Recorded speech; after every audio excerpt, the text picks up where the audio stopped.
तो जीतेंगे। तो मैं बोलूंगा लड़ेंगे, आप बोलोगे जीतेंगे।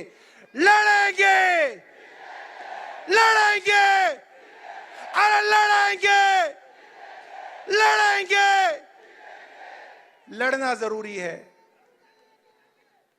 क्योंकि अब लड़े बिना काम नहीं होगा। फारूक अब्दुल्ला जी ने कहा, जैसे राजा की जान तोते में थी, वैसे हमारे राजा की जान ईवीएम में है। तो ईवीएम को हराने के लिए क्या करना पड़ेगा? तो ईवीएम का खेल होता है 5% का, 10% का। इसको सेट किया जाता है कि 10% वोट बढ़ा देगी ईवीएम, 7% वोट बढ़ा देगी ईवीएम। तो मान लो 10% वोट बढ़ा देगी ईवीएम, तो इस बार 20% लोगों को निकल के वोट डालना पड़ेगा, तो ईवीएम हारेगी। बाद में ईवीएम को खत्म भी करेंगे, मगर इस बार ईवीएम को हराने के लिए लोगों को घर से निकलना पड़ेगा। और अगर 10% पे मशीन सेट है, तो 20% फालतू लोगों को निकल के वोट डालना पड़ेगा। डालेंगे वोट? डालेंगे? लड़ना जरूरी है, लड़े बिना काम नहीं चलेगा। इलेक्टोरल बॉन्ड ने भारतीय जनता पार्टी की पोल खोल दी है, मगर मैं आपको बताऊं, ये सिर्फ राजनीतिक लोग इस बारे में बात कर रहे हैं, जनता तक बात नहीं पहुंच रही है। जनता तक बात कैसे पहुंचेगी मैं आपको बताऊंगा। अब मेरे बाद जब बड़े बड़े नेता यहां पे आए, तो आप लोगों को एक काम करना पड़ेगा, सबको अपना फोन, उसमें फेसबुक को खोलना पड़ेगा, फेसबुक को लाइव पे चलाना पड़ेगा, और सबको फेसबुक लाइव करना पड़ेगा, तो घर घर घर बात पहुंचेगी, वरना नहीं पहुंचेगी। यह बहुत जरूरी है। मैं अपने घर का आपको उदाहरण देता हूं। मेरे पिताजी हैं, 70 वर्ष से ज्यादा के हैं, मोदी की पॉलिसी से बिल्कुल इत्तेफाक नहीं रखते। 1 मिनट में मैं बात अपनी खत्म करूंगा। मगर पूरे दिन टीवी इतना दिखाता है, इतना दिखाता है, इतना दिखाता है कि कोरोना के अंदर मेरे पिताजी भी दिया जला रहे थे कि भाई पता नहीं दिया जलाने से ही कोरोना हट जाएगा, क्योंकि पूरे दिन टीवी दिखाता है। तो अभी पिछले कुछ दिनों उनको उनके किसी मित्र ने यूट्यूब देखना सिखा दिया, और अब मैं जब घर जाता हूं, वो यूट्यूब पे किसी का वीडियो देख रहे होते हैं। कभी अभिसार को देख रहे होते हैं, कभी अजीत अंजुम को देख रहे होते हैं, कभी साक्षी जोशी को देख रहे होते हैं, कभी किसी और रवीश कुमार को देख रहे होते हैं। तो हम लोगों को, अपने घर के लोगों को यूट्यूब वीडियो देखना सिखाना पड़ेगा, तभी इंडिया जीतेगा। बहुत बहुत धन्यवाद, बहुत बहुत धन्यवाद। धन्यवाद। मैं अभी अगली कड़ी में तिरुमल जी वीसी की पार्टी तमिलनाडु से मैं उनको आमंत्रित करता हूं।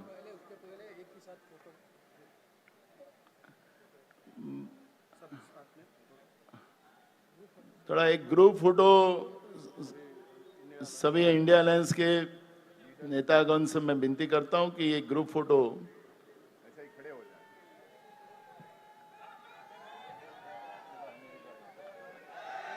छत्रपति शिवाजी महाराज की, परम पूज्य डॉक्टर बाबा साहेब अम्बेडकर की, महात्मा ज्योतिबा फुले की, छत्रपति शिवाजी महाराज की।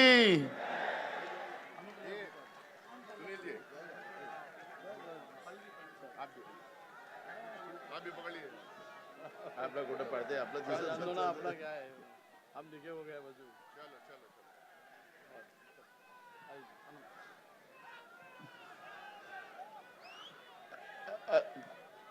पहुंचे क्या, कहाँ गए हो?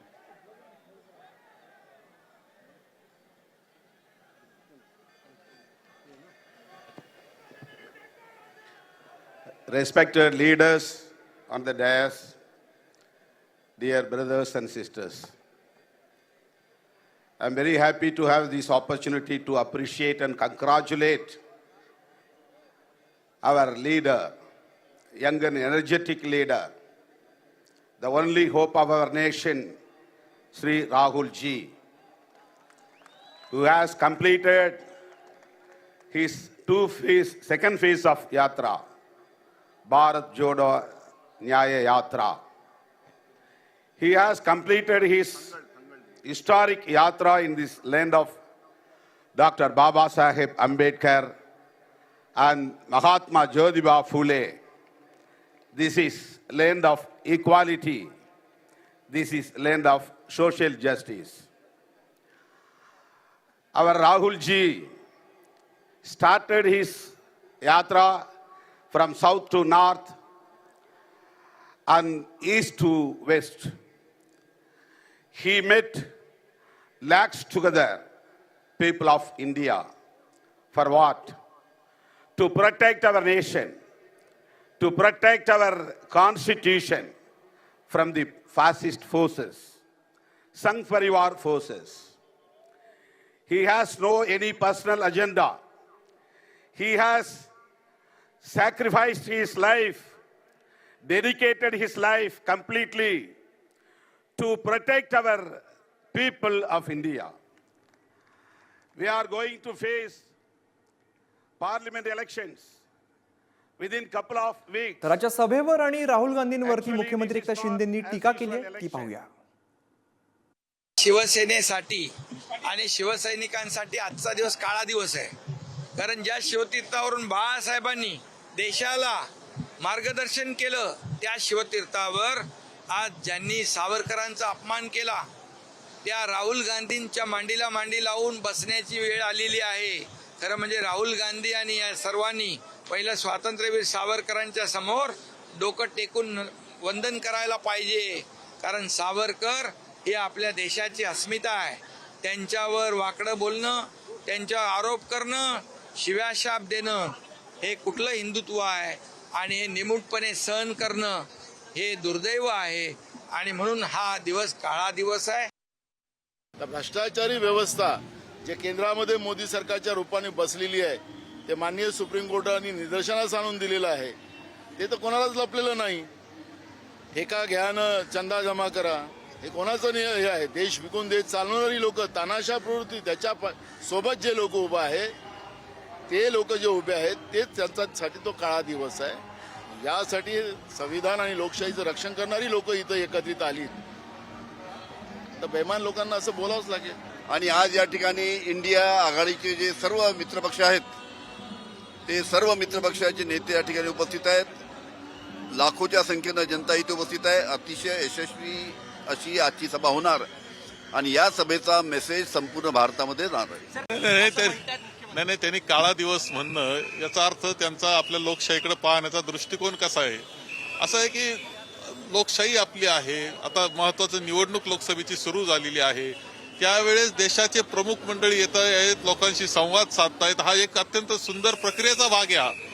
जो राज्यघटनेनं दिलेला अधिकार आहे, याचा अर्थ असा की त्या राज्यघटनेच्या याला सुद्धा ते काळ शब्द वापरतायत असं म्हणलं तरी वाव ठरत नाही. आणि मुख्यमंत्र्यासारख्या व्यक्तिमत्वानं असा उल्लेख करणं लोकशाहीच्या गोष्टीचा हे अत्यंत दुर्दैवी आहे. महाराष्ट्राकरता दुर्दैवी आहे. तो पूर्वीच झालेला होता. नवीन काय केलंय त्यांनी? काही होणार नाही. आपण निकाल पहा. आता 4 जून पहा काय येते. तेव्हा लोक येत आहेत, पहा उत्साह किती आहे. तुम्ही बघितलं असेल की ज्या तऱ्हेने आज वातावरण आहे पूर्ण मुंबईभरामध्ये आणि महाराष्ट्रामध्ये सुद्धा तुम्ही जर वातावरण बघाल तर एक वेगळं क्रांतीचं वातावरण आहे. आज शिवछत्रपती महाराजांना मानाचा मुजरा करून आम्ही त्या ठिकाणी रणशिंग फुंकण्याचं काम करणार आहोत आणि येणाऱ्या काळात न्यायगर्जना करण्याचं काम आमचं आहे. तुम्हालाही माहिती आहे की ज्या तऱ्हेने आज देशाच्या बाबतीत बोलायचं झालं की देश एकसंघ राहायला पाहिजे, देशामध्ये एकता राहिली पाहिजे आणि देशामध्ये सद्भावना पण राहिली पाहिजे, त्याचबरोबर सामाजिक सलोखा पण व्हायला पाहिजे. ही आमची यामागची भूमिका आहे. आज देशासमोर खूप महत्त्वाचे प्रश्न आहे, जसे बेरोजगारी, महिला संदर्भामधला प्रश्न आहे, महागाई संदर्भातला प्रश्न आहे आणि शेतकऱ्यांचा प्रश्न आहे किंवा मुंबईकरांचा आता महानगरपालिकेचा किती मोठा भ्रष्टाचार आहे, सगळे प्रश्न आहेत. आणि अशा वेळेला काल भारत जोडो यात्रा ही मुंबईमध्ये दाखल झाली. काल आम्ही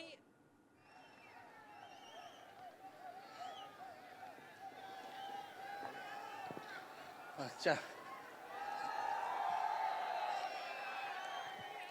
आज के इस सभा में उपस्थित आदरणीय राहुल गांधी जी, मल्लिकार्जुन खड़गे जी, शरद पवार साहब जी, उद्धव ठाकरे साहब जी, प्रियंका गांधी जी, फारूक अब्दुल्ला जी, माननीय अंबेडकर साहब जी, महागठबंधन के इंडिया अलायंस के सभी नेतागण, सभी कार्यकर्तागण, सभी पदाधिकारीगण, मुंबई और महाराष्ट्र से आए हुए सभी हमारे बुजुर्ग अभिभावकों का पैर छू करके प्रणाम करते हैं। माताएं बहनों को नमस्कार करते हैं और अपने नौजवान युवा साथियों को यहीं से गले लगा करके देने का काम करते हैं। देखिए, आज मुंबई में अंतिम दिन भारत जोड़ो यात्रा का रहा है और सबसे पहले हम राहुल गांधी जी को दिल से धन्यवाद देते हैं कि पूरे देश में इन्होंने यात्रा किया, चाहे कश्मीर से कन्याकुमारी हो या पश्चिमी राज्यों से लेकर के हमारे नॉर्थ ईस्ट स्टेट से लेकर के हर जगह राहुल जी ने यात्रा की है और एक पैगाम, एक संदेश देने का काम किया है, जो कि आज के दौर में बहुत ही ज़रूरी है, प्रासंगिक है। आज एक तरफ जहां नफरत फैलाया जा रहा है, जहां टकरार की बात की जा रही है, जहां प्रोपेगेंडा किया जा रहा है, जहां देश के संवैधानिक संस्थानों को हाईजैक किया जा रहा है, अस्थाई सरकारों को, चुनी हुई सरकारों को, लोकतंत्र में मतदान जो आप लोगों ने किया वैसी सरकारों को खरीदा जा रहा है, ईडी सीबीआई के जरिए डरा करके तोड़ा जा रहा है, गिराया जा रहा है। जहां सच नहीं केवल झूठ का प्रोपेगेंडा चलाया जा रहा है, संविधान लोकतंत्र पे खतरा है, वहां आदरणीय राहुल गांधी जी ने सभी लोगों को जोड़ने के लिए, देश के लोकतंत्र को बचाने के लिए, देश के संविधान को बचाने के लिए, अमन चैन भाईचारा कायम करने के लिए, नफरत को हराने के लिए इन्होंने जो भारत जोड़ो यात्रा किया है, इसके लिए हम दिल से धन्यवाद इनको देना चाहते हैं, कांग्रेस पार्टी को देना चाहते हैं। और यहाँ बैठे हुए सभी महागठबंधन और इंडिया अलायंस के जो भी हमारे नेता हैं, उनको भी हम धन्यवाद देते हैं कि इस दौर में जहां पूरी ताकतें लगाई गई हों, डराया जा रहा हो, लोगों को लालच दिया जा रहा हो, लेकिन हम सब लोग मिल करके इस देश के संविधान और लोकतंत्र, भाईचारा और जो इस देश की खूबसूरती, डाइवर्सिटी है, उसको बचाने के लिए एकजुट हुए हैं। कोई मोदी जी को हराने के लिए नहीं, उस सोच को हराने के लिए जो देश को बांटना चाहती है, उसके लिए हम लोग एक हुए हैं। हमारी लड़ाई व्यक्तिगत मोदी जी से, अमित शाह जी से नहीं है। हम लोग तो हमेशा से उन विचारधारा के लोगों से लड़ाई लड़ने का काम किए हैं जिन्होंने हमेशा से, जिनका आजादी में कोई योगदान ना रहा हो, जो तिरंगा ना फहराए हो अपने दफ्तर पे, और आज कहते हैं वो देश के सबसे बड़े देशभक्त हैं। अरे, मेरा मानना है कि देश में सबसे बड़ा अगर अपना दुश्मन है तो बेरोजगारी है, महंगाई है, आज गरीबी है, वो सबसे बड़ा दुश्मन है। आज मुद्दे की बात नहीं होती। मोदी जी समुद्र के अंदर चले जाएंगे, कारपेट बिछा करके बैठ जाएंगे, उसकी चर्चा होती है। लेकिन किसान भाइयों का आय दुगुना का वादा किया था। जब हम लोग सवाल पूछते हैं, राहुल जी सवाल पूछते हैं, क्या हुआ 2 करोड़ रोजगार का, क्या हुआ 15-15 लाख का, तब ये गोदी मीडिया और भाजपा के कुछ लोग एनर्जी ड्रिंक पी करके हम लोगों को गाली देने का काम करते हैं। और पटना की जो रैली हुई, 10 लाख से भी ज्यादा लोग आए पटना में, जन विश्वास रैली हम लोगों ने किया। और आज का जो जन सैलाब देकर के फिर से मीडिया के लोग और भाजपा के लोग एनर्जी ड्रिंक पीना पड़ेगा। अरे डरने वाले लोग नहीं है यहाँ, हम लोग लड़ने वाले हैं। अपने लिए नहीं, आपके लिए लड़ने आए हैं, आपकी लड़ाई लड़नी है। इसलिए हम ये पैगाम लेकर के आए हैं लालू जी का। डॉक्टर के सलाह पे ज्यादा घूमने से मना किया गया है, लेकिन लालू जी अभी भी तैयार हैं मोदी जी का दवाई करने के लिए। उनको कितना भी सताया जाए, डराया जाए, उनका बाल पक गया इनसे लड़ते लड़ते, लेकिन वो डरे नहीं, झुके नहीं। आज महाराष्ट्र में, खास तौर पे बंबई में राहुल जी ने निमंत्रण दिया और हम लोग यहाँ आए हैं। और यहाँ बिहार के लोग भी काफी बड़ी तादाद में बसते हैं। हम रउआ लोग इनके भी कहते नहीं, बच के रहिए भाजपा के लोग से।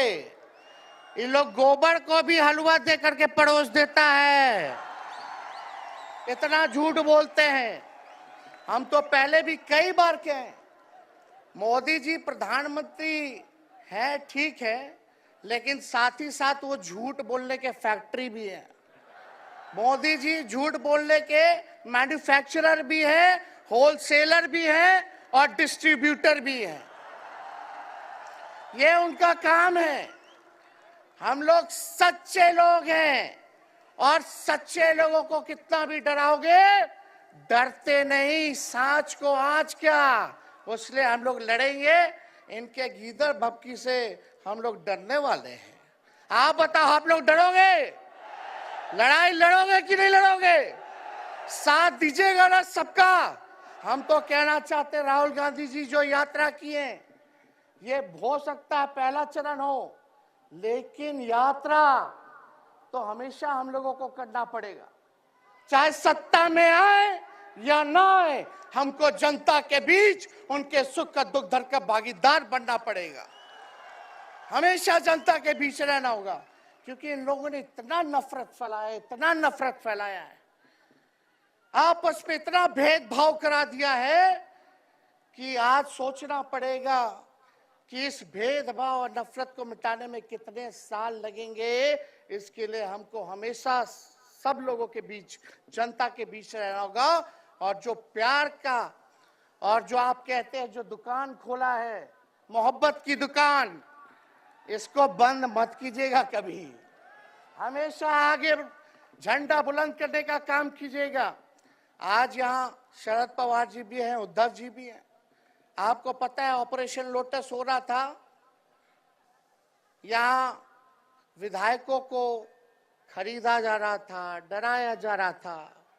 या एक बात बता देते हैं, आज महाराष्ट्र सरकार में जितने लोग बैठे हैं, कोई लीडर नहीं है, सब डीलर है। शरद जी के नाम पे, एनसीपी के नाम पे वोट लेंगे, भाजपा से डीलिंग कर लेंगे। राहुल गांधी जी के नाम पे वोट लेंगे, भाजपा से डीलिंग कर लेंगे। शिवसेना उद्धव जी के नाम पे वोट लेंगे, भाजपा से डीलिंग कर लेंगे। ये लोग केवल डीलिंग करते हैं, इसलिए वहां कोई भी लीडर नहीं, सब डीलर बैठा हुआ है। और जो डरे डरे लोग गए, अच्छा हुआ चले गए, उससे कोई फर्क पड़ने वाला नहीं है। हमको कितना भी मिटाने का कोशिश करोगे, फिर से हम कारवा बनाने का हौसला रखते हैं। इसलिए हम सब लोग यही आए, क्योंकि जनता, आप सब लोग हमारे मालिक हैं और आप लोगों का आशीर्वाद मिलता रहना चाहिए। अरे महाराष्ट्र में तो कम से कम विधायकों को ले गए, बिहार में तो हमारे चाचा को ही हाईजैक कर लिया। बड़ा सुनते हैं मोदी जी बार बार कहते हैं कि मोदी जी की गारंटी जो है सबसे मजबूत वाली गारंटी है।